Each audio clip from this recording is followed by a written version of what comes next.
Hello, bonjour à tous, bienvenue sur ma chaîne. Je m'appelle Anne-Sophie, je suis passionnée de maroquinerie, notamment de luxe. Pour cette première vidéo, je voulais vous unboxer un sac que j'ai acheté la semaine dernière à Deauville, qui se trouve derrière moi. Donc je vous montre ça tout de suite. Donc pour le shopping bag, moi c'est vrai que je m'attendais à avoir un Louis Vuitton, le shopping bag orange qu'on connaît bien évidemment. Étant donné que le Louis Vuitton Deauville est en bord de mer, les shopping bags sont blancs avec des vagues comme ça. Les boutiques en fait en bord de mer ont ce shopping bag là.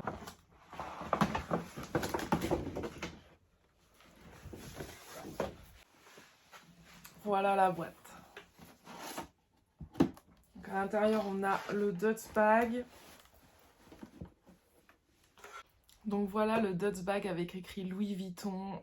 Pour vous donner un petit indice, en fait c'est une couleur que j'ai déjà, qu'on voit juste à côté avec le Speedy.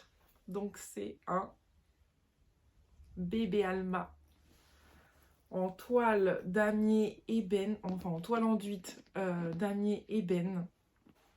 Je regrette absolument pas de l'avoir pris de cette couleur là, je le trouve sublime. Il existe aussi en monogrammé LV et en damier azul.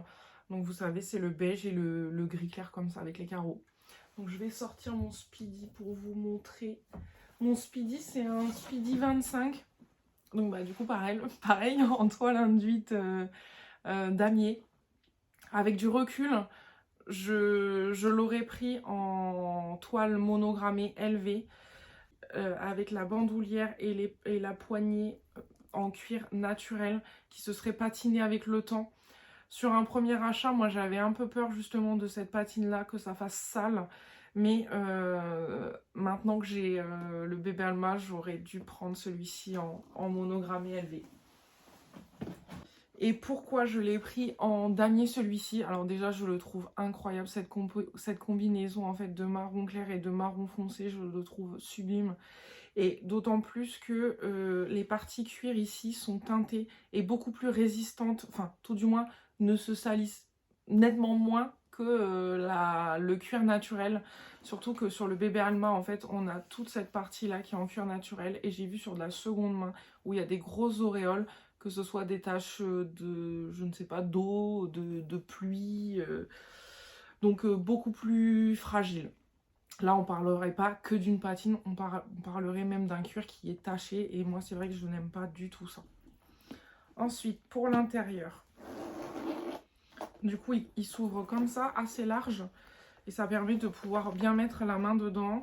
Dedans, on peut y mettre tous ses essentiels, que ce soit son téléphone. Moi, j'ai le 12 Pro Max, il rentre nickel dedans. J'ai la lanière, enfin la bandoulière plutôt.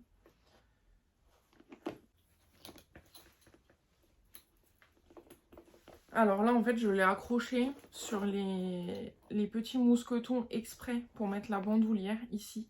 Mais je pense que comme sur mon Lady Dior, je vais le mettre plutôt la bandoulière sur le devant. Comme ça permettra que quand mon sac est en crossbody, que les petites poignées se tiennent bien droites. Parce que du coup, après sinon ça fait ça. Et bon, c'est moins joli. Enfin, moi j'aime moins. Donc voilà, à l'intérieur, vous avez une petite poche plaquée comme ceci. Sur les derniers modèles, maintenant c'est une puce électronique en fait qui est entre la toile enduite et le tissu. Avant c'était des numéros de série. Donc dedans j'ai normalement le cadenas. Voilà le petit cadenas Louis Vuitton, archi chou. Et les clés sont du coup à ce niveau. Voilà, à l'intérieur, il y a deux clés. Moi, je vais pas mettre le cadenas. Je l'ai pas mis non plus sur mon Speedy. Je dis pas que c'est moche, mais j'en vois pas forcément l'utilité. Donc voilà. Et c'est pareil, ça, je sais même pas si je vais le laisser.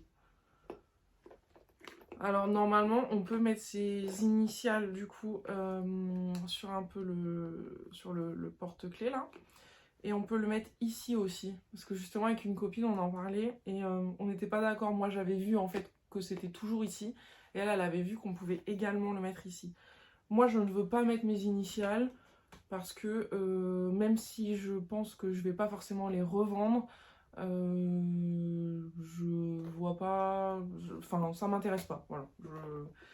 Et puis du coup, même si admettons un jour je voulais les revendre par exemple, ça serait vraiment dommage en fait de racheter une partie cuir comme ça, ou ensuite là de faire enlever la couleur des initiales, mais ça laisse toujours une trace, donc c'est pas la peine, voilà.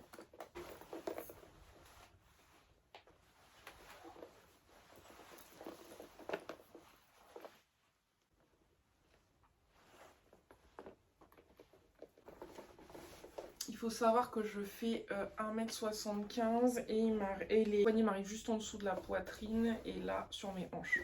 Donc vraiment parfait. Alors, je l'ai payé 1500 €. J'avais entendu dire qu'il y aurait une augmentation au mois d'octobre sur les sacs, enfin dans la maison Louis Vuitton. En effet, là on est le 2 octobre, si je dis pas de bêtises. Il n'y a pas d'augmentation. Alors que moi je pensais que c'était pour le premier. Donc à voir. Après c'est des sacs qui prennent de la valeur tout le temps. Il y a quelques années ils étaient en dessous de 1000 € et là ils sont déjà à 1500 €, ce qui est énorme. Voilà, c'est la fin de la vidéo. N'hésitez pas à me mettre en commentaire si ça vous a plu, à liker cette vidéo et à me recommander d'autres idées de vidéos. On se retrouve une prochaine fois et je vous dis à bientôt. Bisous!